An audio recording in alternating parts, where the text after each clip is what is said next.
पाकिस्तान भारत फौरी और मुकम्मल जंगबंदी पर आमादा। अमरीकी सालसी में तवील बातचीत के बाद दोनों ममालिक मुत्तफिक। अमरीकी सदर डोनाल्ड ट्रंप का कहना है कि दोनों ममालिक ने दानिशमंदाना फैसला किया। दोनों ममालिक को मुबारकबाद पेश करता हूँ। मामले पर तवज्जो देने पर दोनों ममालिक का शुक्रगुजार हूँ।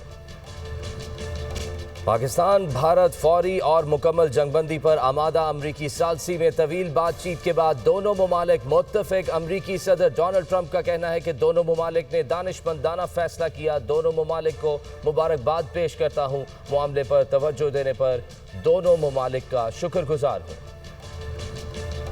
पाकिस्तान भारत फौरी और मुकम्मल जंगबंदी पर आमादा। अमरीकी सालसी में तवील बातचीत के बाद दोनों ममालिक मुत्तफिक। अमरीकी सदर डोनाल्ड ट्रंप का कहना है कि दोनों ममालिक ने दानिशमंदाना फैसला किया। दोनों ममालिक को मुबारकबाद पेश करता हूँ। मामले पर तवज्जो देने पर दोनों ममालिक का शुक्रगुजार हूँ।